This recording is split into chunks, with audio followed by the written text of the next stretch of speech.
Olá pessoal, nesse vídeo de hoje eu vou comentar o gabarito que nós preparamos sobre a P2 desse segundo semestre de 2007 da disciplina de Programação Orientada a Objetos. Como eu sempre digo, se você chegou nesse vídeo por algum caminho que não seja pelo CDERJ e não tenha visto essa questão, eu recomendo que você pare, tente fazer a questão antes de ver o vídeo. Isso vai impulsionar tremendamente o aprendizado de vocês.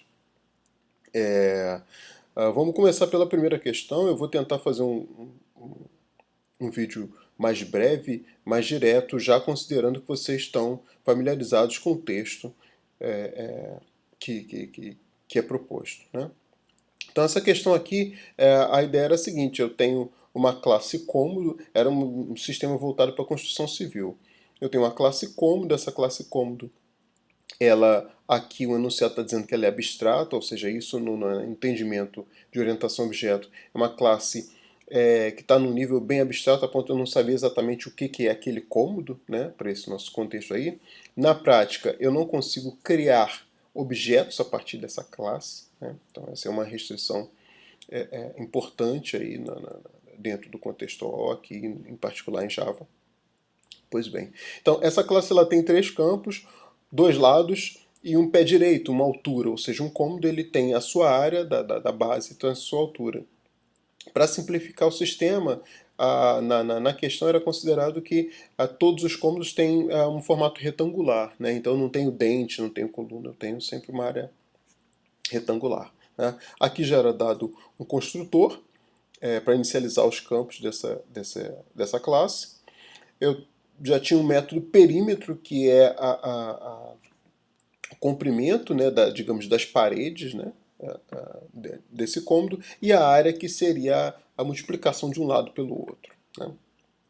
Pois bem, dada essa classe, era pedido o seguinte: crie as classes quarto e cozinha. Nestas classes, eu teria um método cerâmico, o qual vai retornar a quantidade de cerâmica que é utilizada em cada cômodo, piso mais azulejo, necessário para cada tipo de cômodo. Aqui tinha um ponto importantíssimo. A classe foi criada como abstrata, pois os cômodos têm manipulação distinta e é necessário saber seus tipos. Por exemplo, por padrão da construtora, as paredes das cozinhas sempre possuem azulejos até o teto, por uma questão de umidade e tudo mais, e os quartos, por sua vez, possuem piso apenas no chão. Tá?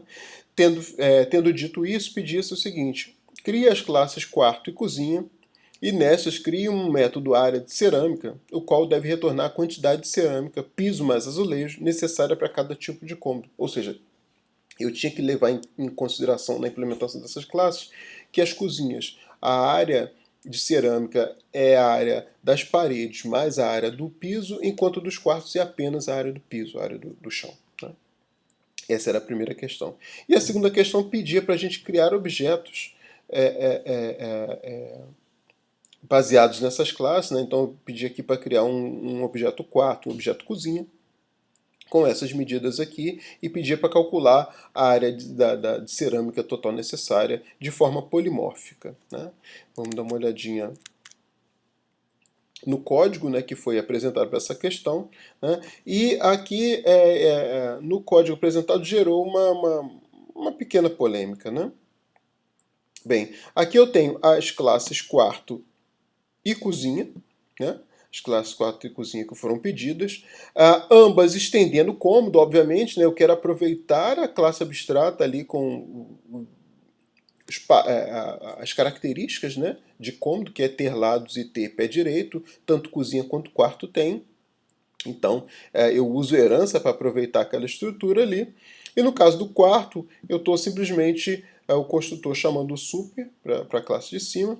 Na classe cozinha eu faço a mesma coisa, sendo que, como na classe cozinha eu tenho que definir como é que eu vou fazer essa distinção do cálculo de cerâmica, né? No gabarito, como é que foi apresentado? A classe de cozinha, eu tenho uma parte que se refere ao cálculo da parede, né, que é esse trecho aqui. Então isso aqui se refere ao cálculo da parede, e eu ainda teria a área do chão, que nesse caso aqui eu resolvi por implementar na superclasse. Então lá na classe abstrata eu defini o método área cerâmica, que simplesmente retorna a área do cômodo, né? Que é lado 1 vezes lado 2. Então, na verdade, esses caras são os mesmos métodos. E esse método aqui, ele não estava a priori dentro não estava no enunciado da questão. Então, o que vocês poderiam ter feito era indicar, né, na solução da questão que a classe cômodo estava sendo modificada com a inserção dessa área cerâmica. Isso era uma possibilidade. A segunda possibilidade era não implementar na superclasse e colocar a classe específica, o método específico, aqui em a classe quarto.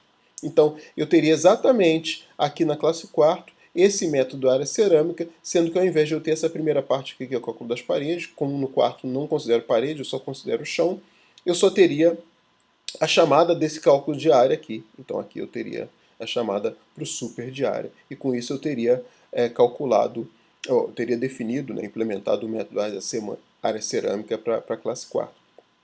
Com isso, na classe principal, eu posso, aqui eu estou criando uma lista, estou criando os dois objetos pedidos e estou adicionando esses objetos na lista para o quê? Para depois fazer aquela minha construção já conhecida que faz a chamada do método polimórfico. Por que é polimórfico? Porque eu estou percorrendo esse for aqui para objetos do tipo cômodo, que é o meu tipo mais abstrato, e essa chamada aqui para a área de cerâmica, ora vai ser implementada, ora o método que vai responder é o método que está definido na classe quarto, quando o objeto for quarto, ora vai ser da classe cozinha, quando o objeto for do tipo cozinha. Pois bem, então com isso eu teria, eu tenho a minha classe, a primeira questão, né, da prova. Na segunda questão, era uma questão para manipulação de arquivos. Basicamente eu tinha um arquivo original e eu queria gerar um arquivo de saída passando algumas informações. Que informações eram essas? O número da linha que eu queria inserir no arquivo origem e qual o texto que eu queria que fosse inserido, né? Havia uma restrição aqui, eu até destaquei em amarelo, é que não era permitido manter o conteúdo do arquivo de entrada todo em memória, ou seja, eu não podia pegar o arquivo, jogar para dentro de uma string ou de uma coleção de linhas, por exemplo, manipular ele e depois gerar com outro arquivo. Eu tinha que fazer a coisa de forma para manipular arquivos efetivamente, né? Basicamente, quando se tem uma restrição dessa, o que se faz é trabalhar com arquivo de entrada linha a linha, já gerando o arquivo de saída, né? Então eu fico no máximo com uma linha daquele arquivo no meu buffer, na minha memória, né, principal. Então essa era a restrição que a questão apresentava. Vamos dar uma olhadinha no gabarito. Tá aqui a P2. Eu tenho lá os métodos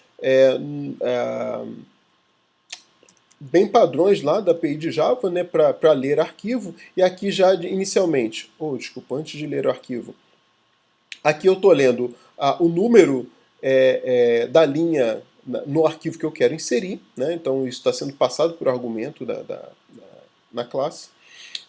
Aqui no try eu tenho a abertura, a tentativa, né, de abertura dos meus arquivos, o meu arquivo de entrada que está lá para o argumento, e um arquivo de saída que aqui está sendo gerado um arquivo temporário, né? Então eu estou copiando o meu conteúdo para um arquivo temporário e depois eu vou copiar de volta. Isso era uma coisa que estava até lá apontando, sendo sugerida também no enunciado, certo? Então, a partir desse ponto aqui eu tenho os dois meus arquivos, o in e o temp, o in como sendo o arquivo de entrada e o temp como sendo o arquivo que eu vou gerar a minha saída temporária, né?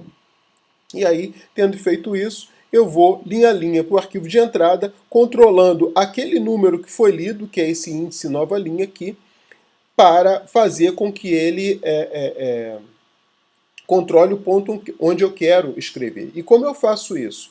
Pensem o seguinte, eu tenho um arquivo de 10 linhas e eu quero inserir um texto, uma frase, na linha 4. Então eu começo.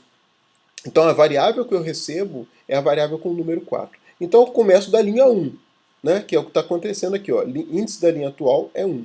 Eu testo. 1 é igual a 4? Não é. Então eu avanço, que é o que está acontecendo aqui. Ó. Quando não é, eu simplesmente escrevo para o meu temporário, copio aquela linha 1, incremento aquela minha variável controladora, que é esse índice linha mais 1 aqui, e vou para a linha seguinte. E aí eu vou incrementando essa variável índice linha atual até ela ser igual à linha que eu estou interessado em escrever, inserir no arquivo de saída. No momento que ele é igual, eu escrevo nesse arquivo temporário essa nova linha, pulo a linha e continuo o restante, que aí é o incremento da linha, para continuar escrevendo o resultado, todo o arquivo fonte no arquivo resultante. Né? Então, basicamente, eu estou fazendo uma cópia de um arquivo para o outro, sendo que em algum momento eu dou uma interrompida para copiar, inserir aquela linha nova e depois continuar copiando. Certo? E eu tenho alguns casos limites, por exemplo, se eu informar algum número, eu tenho um arquivo com 10 linhas e eu estou querendo inserir na linha 15, ele vai e insere no final do arquivo. Tem alguns casos aí limites, né? Isso é o que está acontecendo aqui. E no final eu tenho a cópia para o arquivo original, que era o que era pedido. Né? Então aqui está sendo... Eu estou lendo o arquivo como leitura, né? Agora esse temporário que eu acabei de ler, que eu acabei de criar, né? Que ele está sendo criado aqui em cima, estou lendo ele novamente, e estou gravando ele, estou copiando ele para a saída, para o mesmo arquivo original, que é o arg0 aqui. Né? Então o arg0 está contendo o nome do primeiro arquivo e eu copio ele de volta. Eu cheguei a criar um arquivo, uma configuração aqui para passar os parâmetros. Deixa eu mostrar aqui para vocês. Então eu tenho aqui, ó, nos argumentos desse programa, desculpa, não é esse, é o Q2. No perfil aqui meu de execução, eu tenho os argumentos que eu passaria via linha de comando, né? Os meus argumentos. Então eu tenho o nome do arquivo, que é um teste.txt, qual é a linha que eu quero alterar e qual é a frase que eu quero inserir. Esse exemplo é exatamente o exemplo que está na prova. Né? E esse arquivo teste, é o arquivo que está informado na prova também. Né? Com isso eu posso vir e executar o arquivo. Ele não gera nada porque na verdade ele gera um arquivo de saída. Aí faltou, eu podia ter... Deixa eu mostrar o arquivo aqui para vocês. Vou apagar e executar novamente.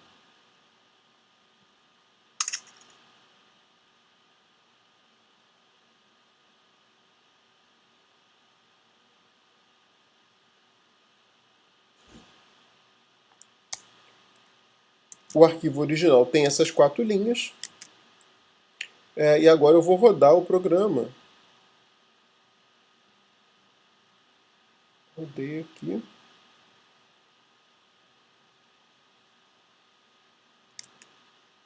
Vamos ver se ele gerou o temporário. Já gerou o temporário.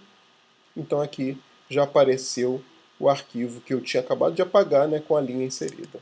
Aqui tem um probleminha de encode, mas não tem problema. O conteúdo foi copiado para lá. Tudo bem? Com isso eu concluo a segunda questão. Na terceira questão, era pedido para manipular, para implementar essa seguinte interface, aí, a interface que representa uma fila, né, usando encadeamento simples. Em algum ponto nesse vídeo eu vou colocar um link para um outro vídeo que eu já postei comentando manipulação de lista. Até era uma lista mais complicadinha, que era uma duplamente encadeada. Mas é interessante pegar os toques do que eu comento naquele vídeo para a gente ter facilidade ou ter um pouco mais de naturalidade para resolver questões desse tipo. Né? E aqui eu só vou comentar o que é específico que foi pedido aqui, que é basicamente a implementação dessa interface aí com início, fim, enfileirar, desenfileirar, está vazia. Basicamente a implementação desses métodos. Né? Então, quando se pede para implementar a interface, naturalmente eu tenho que implementar todos os métodos dessa interface. Né? E basicamente o que está acontecendo aqui, eu tenho na verdade eu até mudei o nome aqui porque eu já tinha uma classe nó aqui, só para simplificar. A classe nó que está no gabarito é essa classe elemento aqui para mim, mas é basicamente o nome, né? O resto é exatamente a mesma coisa. E cada nó da minha fila, ela vai ter uma informação que aqui está sendo representado como object, né, que é respeitando a interface lá, ou seja, essa fila pode ser uma fila de qualquer coisa, né, porque o object é a classe mãe de todo mundo em Java. Né? E o próximo elemento desse meu enfileiramento, ele é do tipo elemento. Né? Então eu tenho um proxy elemento aqui. E quando eu crio algum elemento dessa minha fila, eu passo esse valor object para fazer atribuição no campo nó e o próximo recebendo nulo. Então essa é a minha construção padrão de elemento de uma fila. Né? E aqui eu tenho um toString só para imprimir o valor na tela do elemento. Né? Na verdade, aqui na fila não tinha nada falando de exibição.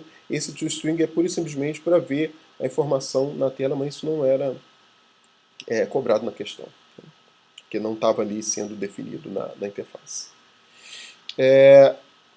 Agora eu tenho uma classe fila objeto, ela implementa a classe fila, né, a interface dada, desculpa, a classe na interface dada no enunciado, e eu tenho os seguintes campos. Para uma fila, o que vai facilitar bastante essa manipulação, para eu não ter que ficar percorrendo ela o tempo todo, é eu marcar quem é o primeiro elemento, que aqui está sendo representado por ini, e quem é o último elemento, que está sendo representado pelo fim. Né? E o construtor, um primeiro construtor default simplesmente vai dizer que minha fila está vazia. Então isso é fazer com que esse ini fim seja nulo. Né? Eu tenho a classe, aí eu começo a implementar, né? Na verdade, exatamente, eu começo a implementar minha interface. Está vazia. O estar vazia significa não ter elemento nenhum. Para a gente aqui, em termos de início e fim, basta, por exemplo, que o meu ini esteja nulo. Né? Então, se o ini for vazio, for igual a nulo, significa que eu não tenho nenhum elemento ali dentro da fila. Eu tenho o método início. O método início simplesmente ele vai verificar se a fila está vazia. Se ela não estiver vazia, ela retorna o ini.if. Observe que o início não é o ini, não é só o elemento em particular, não é o nó como um todo, né? Porque aqui, tanto o método início quanto o fim está retornando o object, ou seja, está retornando a informação que está sendo armazenada naquele nó. Então, é por isso que eu estou verificando se está vazio, ele não estando vazio, eu retorno esse campo info. O fim, a mesma coisa, eu vou retornar o último elemento, né, o valor que está armazenado no último nó. Enfileirar. Enfileirar, eu tenho um valor e quero inserir o valor no final. Né? Então, a fila, né? A ideia de fila eu insiro no final e retiro do início. Né? Então, eu insiro um elemento e aí eu verifico. Se a fila, está vazia, eu faço o início e o fim receber esse elemento. Então, se não tem ninguém, esse primeiro elemento ele vai ser o primeiro elemento e vai ser o último elemento da fila. Basicamente é o que está dizendo aqui na linha. Caso a fila não esteja vazia, então ela tem elementos lá, ela tem um início e ela tem alguém no final, que pode ser até o próprio elemento. Mas aí o importante para mim vai ser o final, porque eu vou falar que o próximo do final, ao invés de ser vazio, vai ser esse novo elemento que eu estou inserindo. Então eu faço o próximo do final apontar para ele e eu faço o fim receber esse novo elemento. Então esse novo que eu estou criando aqui, eu faço o fim.próximo, que era o fim anterior, né? E não é mais. Recebe o novo e eu faço o fim apontar para esse novo. Então o novo passa a ser o novo fim da minha fila. Né? E o desenfileirar é algo dual, só que trabalhando com o início. Né? Se a fila não está vazia, eu pego um elemento e faço ele ser o ini. Né? Faço o ini receber ini ponto próximo, ou seja, eu faço o início ser o próximo elemento e não o primeiro, porque o elemento é o primeiro que eu estou desenfileirando. Né? E aqui ainda tem um teste, porque se o ini foi para nulo, eu faço o null, o fim, ir para nulo também, porque eu esvaziei a minha fila, né? Então eu tirei todos os elementos dela. Uma coisa interessante é para quem já teve algum background de desenvolvimento em C ou C++, observem que quando eu faço ini recebe ini.próximo, eu estou fazendo o cara que está apontando para um primeiro nó apontar para o seguinte, e esse primeiro aqui, eu não consigo acessar mais, né? Porque eu só olho agora daqui até o fim. Esse elemento anterior eu deixo de enxergar. E Java, como trabalha com coleta de lixo, ela em algum momento a máquina virtual vai perceber que aquele nó não tem mais ninguém apontando para ele e vai devolver para o nosso sistema, né? Então, esse tipo de atribuição aqui, numa linguagem que não tem coleta de lixo, eu teria que necessariamente apagar esse elemento novo aqui, eu dar um frio, apagar ele explicitamente para indicar que, para não permitir que pudesse surgir lixo de memória, né? Mas no caso de linguagens que trabalham, que implementam coleta de lixo, isso aqui não é necessário, né? Eu não preciso apagar esse elemento aqui, porque o coletor ele vai devolver para o sistema para mim. Aqui eu tenho uma toString que vai imprimir a fila como um todo, então eu tenho um mecanismo aqui para percorrer a fila, imprimir os elementos, chamar o toString, né, de cada elemento, né, então é isso que está acontecendo ali para esse toString da fila. Né. Eu tenho o toString do elemento sabendo imprimir o elemento, o toString da fila sabe imprimir a fila, então tem que percorrer a fila e imprimir todos os elementos lá. E no final aqui um código que não era pedido, né, também como nenhum desses toString, só para testar, isso estava no gabarito. E eu vou rodar aqui novamente só para a gente ver esse código em execução. Aqui eu vou enfileirar alguns argumentos e aí ele simplesmente insere esses elementos via linha de comando, né, e depois tira os elementos.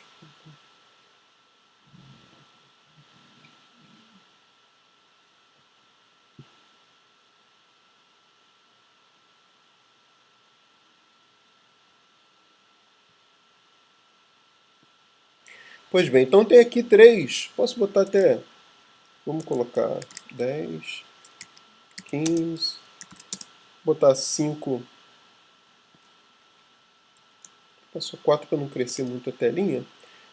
Vou aplicar, são 4 valores, então vou executar. E aí na execução, o que acontece? Eu botei uma mensagem aqui no início enfileirar, que nem está no gabarito, mas só para a gente perceber o início. Então eu começo com 5, depois 5, 10, 5, 10, 15, 5, 10, 15, 25. Então eu enfileirei todos os elementos, e aí no desenfileirar ele começa a desempilhar. Ele já tira o primeiro aqui, né, no primeiro desempilhar, então a impressão já aparece sem o primeiro elemento, depois sem o segundo, sem o terceiro, e no final aqui sem ninguém. Tá ok, pessoal? Então esses são os comentários dessa prova. Espero que vocês tenham ido bem. Se não, vejam os vídeos anteriores e se preparem para a próxima prova seguinte. Um abraço.